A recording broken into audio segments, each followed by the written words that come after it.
जिन नीतियों का हम लोग विरोध करते थे नीतीश कुमार जी का, वो नीतियों का विरोध था, व्यक्तिगत विरोध कभी नहीं रहा है। हम लोग ये चाहते हैं कि बिहार का हर क्षेत्र में विकास हो, समावेशी विकास हो, समेकित विकास हो। बिहार एक विकसित राज्य के रूप में कैसे उभरे, हम लोगों की यही मांग हमेशा रही है। डबल इंजन की सरकार में निश्चित तौर पर एक विकसित राज्य के रूप में उभरेगा। एनडीए के साथ हैं, एनडीए के साथ रहेंगे। बिहार की राजनीति में उथल पुथल के बाद एक बार फिर से मुख्यमंत्री नीतीश कुमार ने महागठबंधन का दामन छोड़ करके बीजेपी एनडीए का दामन थाम लिया है। ऐसे में बता दें कि लगातार नीतीश कुमार के खिलाफ एलजेपी-आर के राष्ट्रीय अध्यक्ष चिराग पासवान के द्वारा नीतीश कुमार पर कई बार हमले भी किए गए हैं, लेकिन अब इस स्थिति में जबकि वो एनडीए में शामिल हो गए तो इस तरह से अब उनकी पार्टी के जो नेता लोग हैं उनका क्या कुछ कहना और किस तरह से वो फील कर रहे हैं, उनसे जानते हैं। इस मुद्दे को बात करने के लिए अभी हमारे साथ एलजेपी-आर के मुख्य प्रवक्ता राजेश भट्ट जी हैं। सर, क्या लगता है कि जिस तरह से आपकी पार्टी लगातार मुख्यमंत्री नीतीश कुमार पर हमलावर थी, लेकिन एक बार एनडीए में वो शामिल हो गए हैं, अब किस तरह से आप लोग फील कर रहे हैं? देखिए, आदरणीय नरेंद्र मोदी जी की सरकार है और हम लोग लगातार यही चाहते हैं कि बिहार का हित हो, बिहार वासियों का हित हो। बिहार वासियों के हित को लेकर जिन नीतियों का हम लोग विरोध करते थे नीतीश कुमार जी का, वो नीतियों का विरोध था, व्यक्तिगत विरोध कभी नहीं रहा है।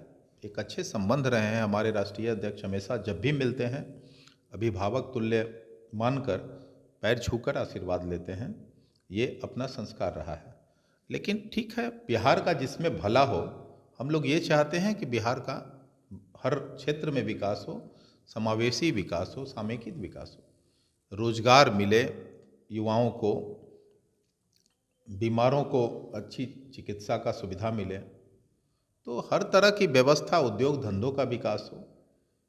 बिहार एक विकसित राज्य के रूप में कैसे उभरे, हम लोगों की यही मांग हमेशा रही है और इसी को लेकर हम लोग लगातार चाहते हैं। 2020 में भी हम लोगों ने प्रयास किया था कि हमारा जो पार्टी का विजन है, जो बिहार का लगभग एक विकसित बिहार की परिकल्पना का मॉडल भी है, बिहार फर्स्ट, बिहारी फर्स्ट, हम लोग लगातार 2020 में भी जब हम लोग पूर्व में एनडीए में थे, तब भी हम लोगों ने कहा था कि अगर हमारा बिहार फर्स्ट और बिहारी फर्स्ट विजन को कॉमन मिनिमम प्रोग्राम में जगह दिया जाएगा तो अवश्य हम लोग साथ लड़ेंगे। लेकिन उस समय जगह नहीं मिली, जिसको लेकर हम लोग एनडीए से अलग हुए थे। और कोई विरोध नहीं है, हम बिहार के का हित चाहते हैं, बिहार वासियों का भला चाहते हैं। इसको लेकर हम लोग जिन नीतियों के कारण बिहार जो है कई पायदान पर पिछड़ा हुआ था, उसको लेकर हम लोग विरोध करते थे।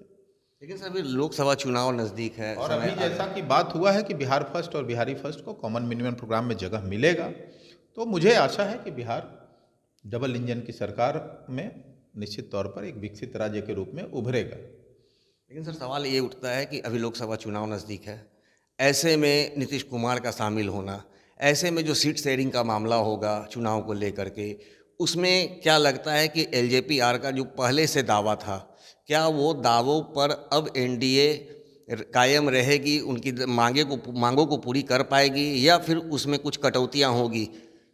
नहीं, सीट की बात है, वो तो पहले पूर्व से निर्धारित हो चुका है और उस पर अब हमारे पार्टी के राष्ट्रीय अध्यक्ष आदरणीय श्री चिराग पासवान जी का, देश के गृह मंत्री और भाजपा के राष्ट्रीय अध्यक्ष जेपी नड्डा जी से भी बात हुई है, आदरणीय अमित शाह जी से भी बात हुई है।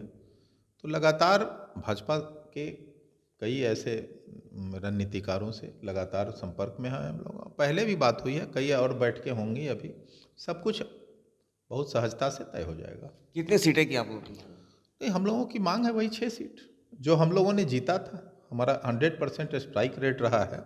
6 सीटों पर हमने पिछले लोकसभा को जो है काबिज हुए थे, तो निश्चित तौर पर वो हमारा पारंपरिक सीट है, इसलिए हमारी मांग है।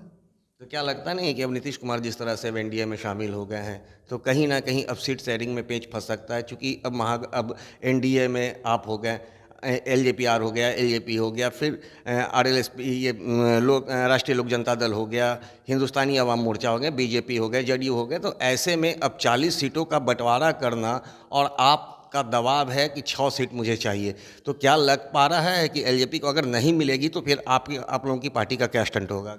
नहीं, बिल्कुल हम लोगों को वाजिब सीट मिल जाएगा। हम लोग जो चाहते हैं वो अवश्य मिल जाएगा। मैं पूरा विश्वास है। भाजपा के सभी नेताओं के साथ हमारी लगातार बात भी चल रही है और भाजपा में हमारी आस्था है। हम एनडीए के साथ हैं, एनडीए के साथ रहेंगे।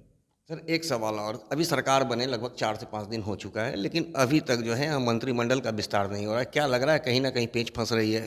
क्या लग रहा है? नहीं, वो तो प्रक्रिया है, वो तो मुख्यमंत्री जी का विशेषाधिकार है कि इसको मंत्रिमंडल में शामिल करें नहीं करें, और वो सब प्रक्रिया बस वो अपने अपने समय से, निर्धारित समय से हो जाएगा। उसमें कहीं कोई दिक्कत नहीं है। तो जैसा कि आपने सुना, एलजेपीआर के मुख्य प्रवक्ता राजेश भट्ट का सीधा कहना है, नीतीश कुमार के साथ कोई व्यक्तिगत इनकी लड़ाई नहीं थी, उनकी नीतियों का विरोध किया जा रहा था इनकी पार्टी के द्वारा। लेकिन अब जिस तरह से नीतीश कुमार एनडीए में शामिल हो गए तो उनका इन्होंने स्वागत किया है और कहा है कि कदम से कदम मिलाकर साथ चलने में हम भी सहयोग करेंगे। कैमरा पर्सन ऋतिक के साथ ज्ञानेंद्र वर्मा, दर्शन न्यूज, पटना।